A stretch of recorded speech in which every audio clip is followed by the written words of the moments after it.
Hello and welcome to Journalist Hangout UK, the show where we discuss issues both African and worldwide which are affecting the continent. And we look at how these issues are seen at home and in the African diaspora. I'm Priscilla Winkbo and I'm pleased to welcome our panel.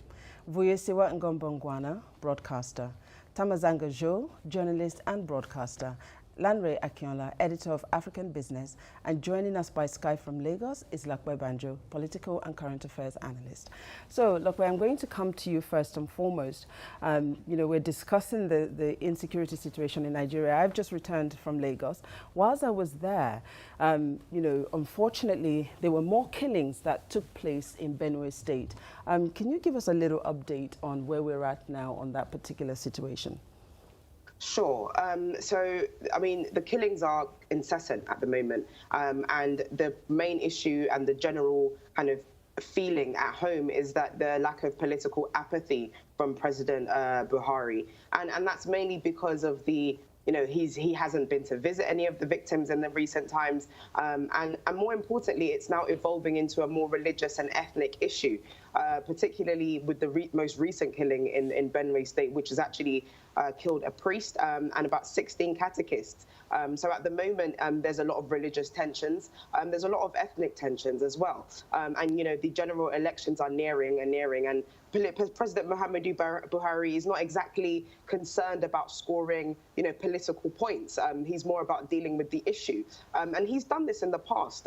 There was a Maita to Sin uprising back in the 80s that he dealt with quite effectively. And again, more recently, the Boko Haram insurgency in the north and eastern part of Nigeria, which was almost quelled by his government. I mean, you say that, you tell us that, Lakwe, but, we've had, for instance, Senator Shehu Sani describing President Buhari's attitude towards, and he's a member of the APC government, and he describes his attitude towards the killings, especially in the northeast, as the president using deodorant to deal with it. So that would suggest that he's quite weak in handling that. That's absolutely correct. I mean, apart from the fact that he's aging at the moment and his political strategies are a lot more weaker than previously, I would agree that it's very weak, and he actually isn't dealing with the problem. He's more or less, giving orders from above, but not actually dealing with what's actually going on ground. There hasn't been any kind of direct action to what's happening in Benue State, and I would describe them as not even as a deodorant, as Shehu Sani says. I would say more of massacres. I mean, it's on a daily basis, and it's people that are being killed for no reason at all, actually. And President Buhari hasn't actually done anything directly to affect these people other than set up a commission, somewhat similar to the Truth and Reconciliation Commission in South Africa. But actually nothing has been dealt with the kind of people that are committing these murders on a daily basis and on mass scales as well. Thank you for that, Lokwe. We're going to come back to you in a moment. But let me come to you now, Tam. Lokwe made mention there that nothing has been done. And recently, the president was here in London, and in speaking to the Archbishop of Canterbury, he said that, those who are committing these atrocities they're foreign, effectively saying that they're coming from the Sahel region and coming into Nigeria. But, that being the case, he still doesn't appear to be firm on dealing with them. Yeah, I think working as a journalist who works in Nigeria most of the time, I worry about what Lapwe, my sister, is saying. If the view or the perception in Nigeria itself is that nothing is being done, then I get worried about how the government is communicating. Because there is a committee, the NEC, that was set up by President Buhari, that is chaired and led by the Vice President, Professor Osinbajo. And just within the last few hours, they've actually banned headsmen from actually operating within these areas, mainly 5 states, Taraba, Benue, you're talking about Plateau State, Kaduna. And then they say that there is the SADC protocol. It's not a Nigerian problem because some of those headmen are actually coming from other countries within the region. And what they said is they are going to put what they call wrenches so that these families who are moving around, creating this conflict between communities, can actually be in particular ranches where the security can be guaranteed to others, and also provision can be made for their children to be in school, medical facilities, all these other things. So I worry that all these efforts, and President Buhari, by the way, has been to most of these states. He was actually being It was only blamed. after a public Yeah, outcry. but He I didn't. mean, it he won't wasn't be correct to say he has not been. No, to but these it was places. after a public outcry. It wasn't because it was an immediate action, you know, after it happened. But he went, albeit on a red carpet, as some Nigerians are concerned about. But let me come to you, Fuisiwa. You know, Time is saying there that something is being done, but I think this is the first time that we're really seeing, witnessing them. They used to walk about with sticks. Yeah. Now it's AK-47s. Yeah. So, you know, do you agree with Tam that a lot is being done, or is it, you know, coming a little late in the day? Well, it's hard for me to assess exactly how much is being done, but the PR initiative by the president has obviously seduced you and convinced you. But certainly the evidence on the ground is that for ordinary Nigerians, it's not good enough. And like you said, Priscilla, this is something that's been bubbling for half a century, longer than a lot of the audience watching have been alive. So it's time for Nigeria to start putting its house in order, starting from the foundation. This is a foundational problem, and whatever initiative the president takes, puts in place, which I applaud, it's only ever going to deal with the top layer of the problem. Lanre, let me come to you. You know, is this issue being politicized more so than it is being dealt with as a human issue? Because really that's what it should be. Yeah, look, just to pick up on where Fuisiwa left off, it's a long-term problem, so it needs a long-term solution as well. So it's not just about, like, obviously there is need for immediate action because people are being gunned down, but ultimately we need a long-term solution. Yes, politicization for me, I think, is a real concern here. It has already been highly politicized. It is obviously being used to attack the government, and we can expect that to only intensify, and that only distracts from the actual issues and the need to do anything. The closer we get to the election, I feel the more these poor people are going to be used as pawns in the game of grand politics in Nigeria, and I think that's a big mistake here. This is just a problem that has to be addressed, and the whole nation should be committed to doing that. Okay, look, I'm going to come back to you now. You know, is it a feeling on the ground that it's being more politicized than it is being handled as a human issue, as it were? It's a mixture of both, but more is the fact that it's not being dealt as a human issue. Mainly what's going on here is the fact that, you know, as you mentioned earlier, it was only till a public outcry until, you know, President Buhari was engaging in other activities that people said, well, hang on, there's issues going on in the North Central, and he hasn't visited it. That's not usually his style. His style isn't to, you know, score political points, as I said earlier, and go and visit these people and show emotion and a human side to this, because, I mean, it's mothers, children, you know, normal human beings being gunned down on a daily basis in their living conditions. Excuse me, in their living conditions, and the president, right from the top, isn't doing anything about it. And to treat it as a political issue is just completely wrong. It needs to be addressed, and we've seen it being addressed in the past, so why not now? And more so, even if it is going to be a political issue, why isn't it being, you know, addressed even more effectively as he's trying to run for second term? And it's just bizarre, and it doesn't make any sense, because there's so many different angles to this issue. There's the religious aspect, there's the tribal issue, and more importantly, there's the economic side of it. The anti-grazing law is a short-term solution, and as I was about to mention as well. The fact that, you know, there's no actual strategic plan, it's just almost been kind of dampened by just, you know, words and you know, talks and stuff like that, and it's just not really an effective way to help people in the North Central. All right. Thank you very much, Lokwe, for that. Tam, let me come back to you again. You know, Lokwe raised, you know, a few issues there, and you're saying that Mr. President is dealing with this issue hands-on. However, the herdsman situation, it's all to do with cattle rearing. These cattle are owned by businessmen. In this, you know, committee that was formed, Were these businessmen part of it? Yes, and remember, this committee involves everyone. It involves every governor in Nigeria. It involves all the stakeholders with respect to this, and which is why their solution to the problem is that there is need for regularized restrictions in terms of where these headmen can go. Right. And also to revisit the ECOWAS protocol that allows anyone from any of the ECOWAS countries to come in. Thank you. Unfortunately, time doesn't permit us, but let me say thank you so much to you, Lakwe, for joining us all the way from Lagos. You won't be continuing with us. Thank you for that. We're going to take a quick break right now. We have plenty more to discuss, so please join us in a few moments.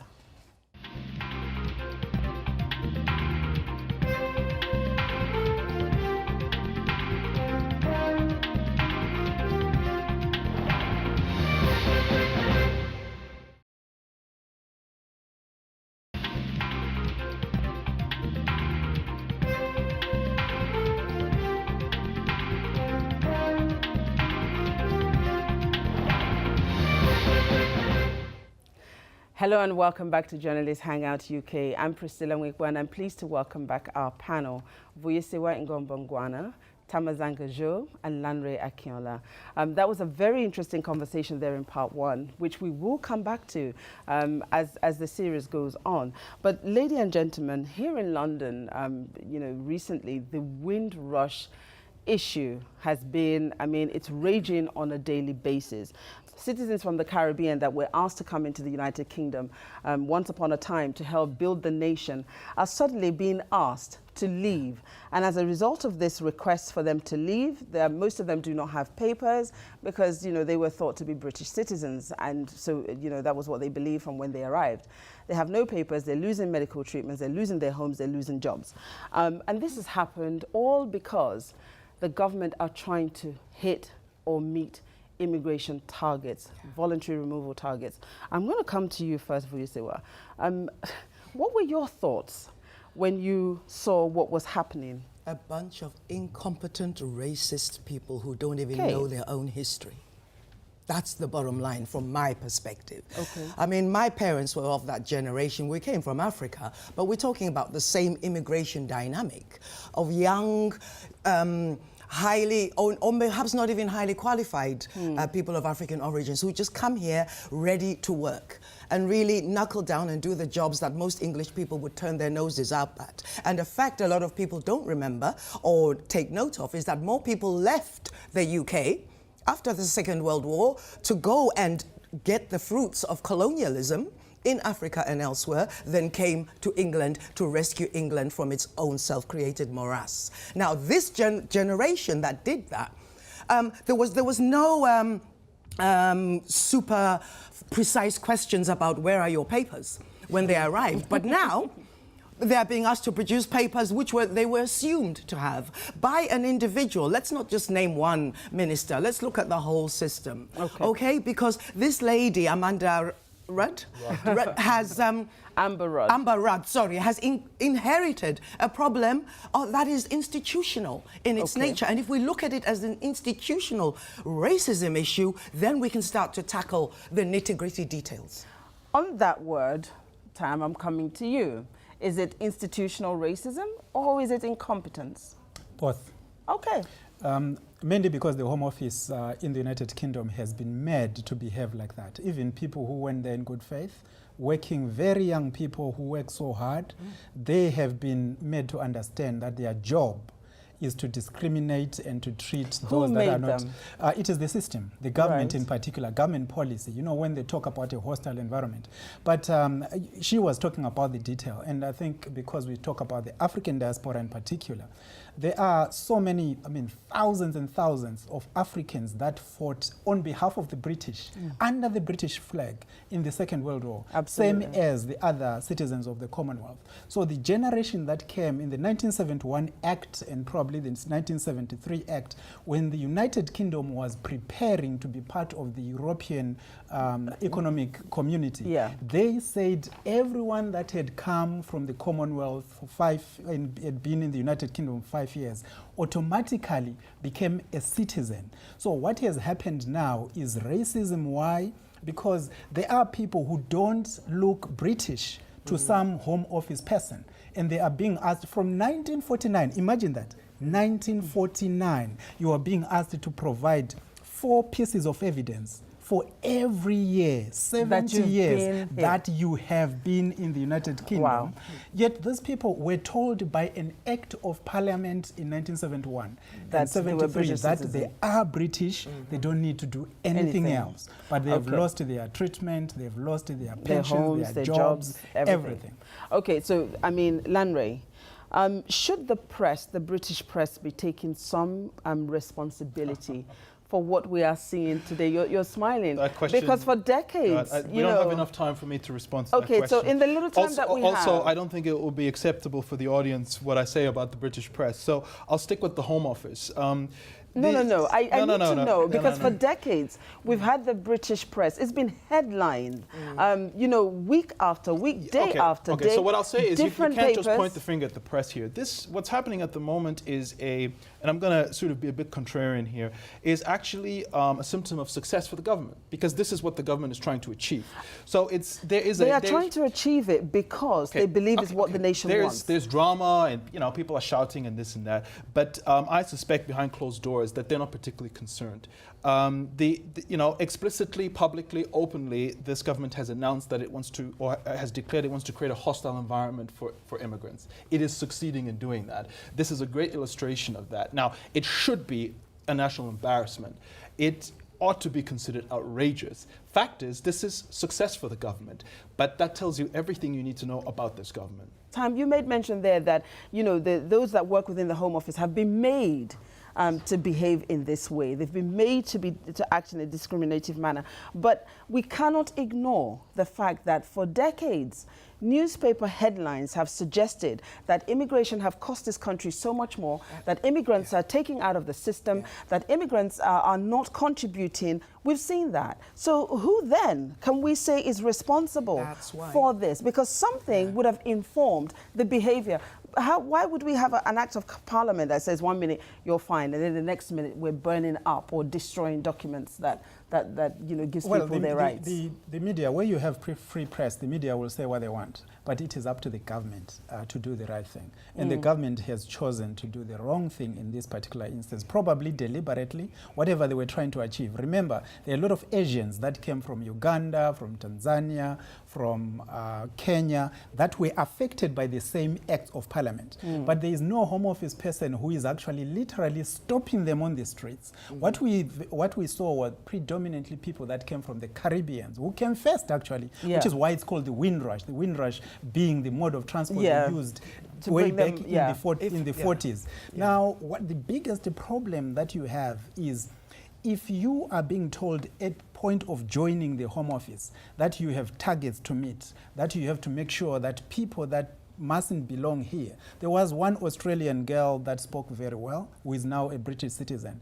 And she said last night that she finds it embarrassing that if you are white from Australia or Canada, you are given a free pass through Heathrow. Absolutely. And if you are from any other Commonwealth country and you don't look white, the Home Office treats you differently. Which is so this is where the biggest problem is. The perception by government, the people behind the policy, the Prime Minister in particular, was that this is what the British people want. But it might well be that's not what the British people want. Okay. I'm coming back to you, Virisa, because, you know, you made mention earlier about institutionalized racism. Yes. We've heard this word, especially within the Metropolitan Police.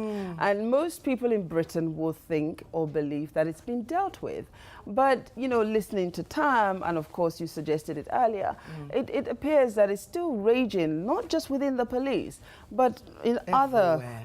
Okay. Absolutely everywhere. That's why it's called institutionalized racism. There are numerous layers. And if you only extract one tiny layer and discuss it in isolation, it doesn't really assist. But if you keep using the word institutionalized racism and explaining that they are all interconnected. The newspaper editors who are pressurized to put out the negative headline, you know, the Home Office staff who have mortgages to pay, have to keep their jobs, must meet those targets. So they're all linked together, down to that ignorant minister who is now being scapegoated effectively. Why are we calling her institutional? I say ignorant in the sense that they did not have the background knowledge, and I mean a proper definition of ignorance as opposed to an insult. Right. But you know, Literally she did not have the background knowledge But this was to know done what the before her impact of the time. decision that she was rubber stamping would have. But now that it's come this up, was done, everyone is just watching her going, this sorry. was done before her time. I'll give her that. Yeah. But Lanre, coming to you, the chairman of the CBI says that this is bad for inward investment. And he's right, or she. I don't know if it's a lady or a man. I think it's a he. Well, whoever it is absolutely correct, because it's 2018. The world economy is, whether you like it or not, a highly integrated one that depends on the mobility of people, depends on the availability of talent. Just a couple of days ago, I spoke to a nurse with the NHS who was saying that, you know, interestingly, this is what was said to me, is that, you know, around the back door, the Home Office is actually trying desperately to get nurses and doctors from... Indeed, we saw that on a news program, from developing countries to come in, because literally the health service can't run without immigrant doctors. I think we've had a number of nurses So depart. the head of the CBI is absolutely correct. This is a major liability. It's going to be extremely detrimental to I growth in believe this this is a conversation that we're going to continue to have. Time doesn't permit me. I just wanted to say one last thing. Before anything new can grow, the old must crumble, and we're watching it crumble. You said it. Okay, thank you. I wish we had more time for you, ladies and gentlemen, but don't forget to follow us at RealJHUK on Facebook, Twitter and Instagram. I'm Priscilla Winkle, and from the entire team here in London, goodbye and thank you for watching JHUK.